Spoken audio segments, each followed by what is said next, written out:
Bismillahirrahmanirrahim. Assalamualaikum warahmatullahi wabarakatuh. Innal hamdalillah nahmaduhu wa nasta'inu wa nastaghfiruh wa na'udzubillahi min syururi anfusina wa min sayyiati a'malina may yahdihillahu fala mudhillalah wa may yudhlil fala hadiyalah.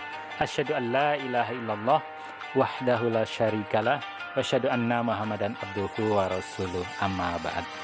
Puji syukur kehadirat Allah Subhanahu wa taala, senang dan bahagia sekali. Alhamdulillah di kesempatan yang berbahagia ini kembali Abu Azam dapat bersua dengan teman-teman semuanya setelah sekian lama kami beristirahat. Nah, di kesempatan kali ini kembali kami akan mengangkat tema tentang keutamaan ilmu atas amal ya. Oke teman-teman, kita akan hadirkan. Bismillahirrahmanirrahim. Barang siapa yang dikehendaki kebaikan oleh Allah, maka dia akan diberikan pemahaman tentang agamanya. Subhanallah. Walhamdulillah wala ilaha illallah wallahu akbar. Teman-teman yang dirahmati Allah Subhanahu wa taala, sesungguhnya ilmu pengetahuan didahulukan atas amal perbuatan.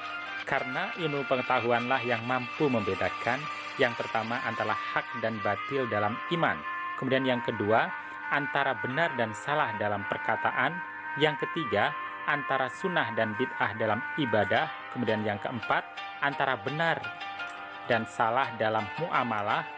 Yang kelima, antara yang halal dan haram. Kemudian yang keenam adalah antara terpuji dan hina dalam akhlak. Subhanallah. Orang-orang yang beramal tanpa ilmu seperti orang yang melakukan perjalanan pada rute yang salah. Orang yang beramal tanpa ilmu akan lebih banyak merusak daripada memperbaiki. Maka carilah ilmu yang tidak membahayakan ibadah dan carilah ilmu yang tidak membahayakan ilmu. Karena ada satu kaum yang mencari ibadah tetapi meninggalkan ilmu, sehingga mereka mengangkat senjata melawan umat Nabi Muhammad SAW. Seandainya mereka mencari ilmunya, maka mereka tidak akan melakukan hal tersebut. Prioritas ilmu dalam urusan umat. Jadi semuanya memang dilandasi dengan ilmu ya teman-teman.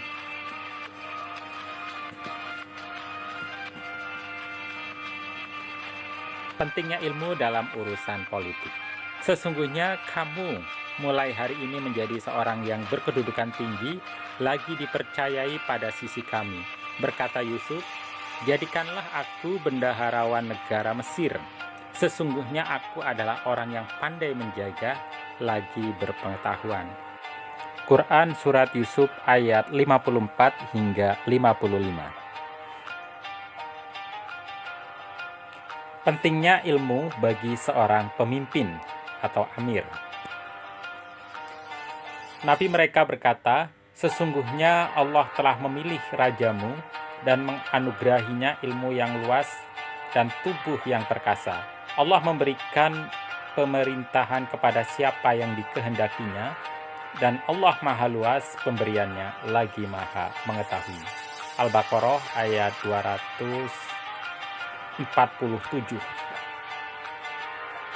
Ada 3 golongan hakim, 2 golongan berada di neraka dan 1 golongan berada di surga, yaitu seorang yang mengetahui kebenaran kemudian dia membuat keputusan dengan kebenaran itu, maka dia berada di surga.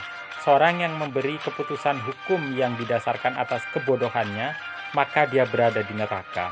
Kemudian seorang yang mengetahui kebenaran namun melakukan kezaliman dalam keputusan hukum, maka dia berada di neraka. Pentingnya ilmu bagi seorang mufti. Karena mereka telah membunuhnya, maka semoga Allah membunuh mereka. Tidakkah mereka bertanya apabila mereka tidak tahu? Sebenarnya kalau mereka mau bertanya, maka orang itu bisa sembuh. Sebenarnya bagi orang seperti itu cukup bertayamum saja. Pentingnya ilmu bagi seorang mufti ya. Kemudian pentingnya ilmu bagi seorang guru atau murabi. Akan tetapi dia berkata, hendaklah kamu menjadi orang-orang yang robbani karena kamu selalu mengajarkan Alkitab dan disebabkan kamu tetap mempelajarinya. Prioritas pemahaman atas hafalan. Jadi kita juga perlu mempunyai hafalan, teman-teman. Tidak sepatutnya bagi mukminin itu pergi semuanya ke medan perang.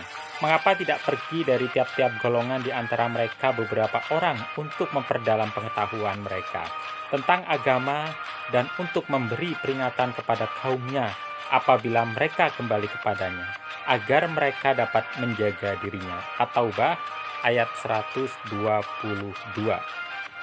Subhanallah ya. Jadi inilah pentingnya kedudukan kita sebagai mahasiswa, sebagai pelajar untuk menuntut ilmu ya. Sekali lagi kita akan bacakan ya. Tidak sepatutnya bagi mukminin itu pergi semuanya ke medan perang. Namun di sini juga ada keutamaan kita untuk menuntut ilmu ya. Barang siapa yang dikehendaki kebaikan oleh Allah, maka dia akan diberikan pemahaman tentang agamanya. Rawahul Bukhari. Jadi pemahaman kita harus senantiasa kita perbaiki terus. Hasanah keislaman kita juga harus terus meningkat. Prioritas pada maksud dan tujuan. Karena kita punya tujuan, tentunya semuanya harus kita hitung, semuanya harus kita ukur, semuanya harus kita prioritaskan untuk kebaikan masa depan kita ke depannya.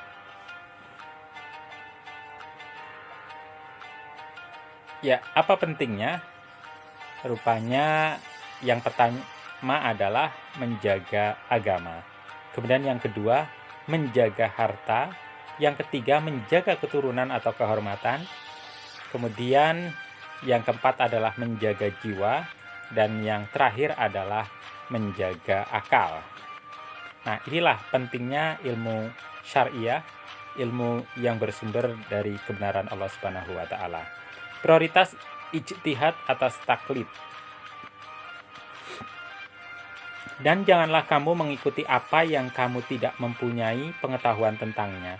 Sesungguhnya pendengaran, penglihatan, dan hati, semuanya itu akan diminta pertanggungjawaban. Surat Al-Isra ayat 26. Prioritas pada perencanaan. Jadi kita harus senantiasa merencanakan, tentunya harus ada perhitungan yang matang, harus ada ilmu yang mencukupi. Nah, kita lihat sesungguhnya penelitian, perencanaan, studi kelayakan sebelum kerja dilaksanakan adalah etos kerja yang telah ada dalam Islam. Rasulullah SAW adalah orang yang pertama yang melakukan perhitungan secara statistik terhadap orang-orang yang beriman. Prioritas dalam pendapat-pendapat fikih. Nah, inilah beberapa tahapan fikih prioritas yang harus kita pelajari. Jadi ada prioritas perencanaan, prioritas perhitungan, prioritas dalam skala yang memang dibutuhkan kita untuk saat-saat ini. Semoga bermanfaat. Ila liqa ma'assalamah dan sampai jumpa lagi. Assalamualaikum warahmatullahi wabarakatuh.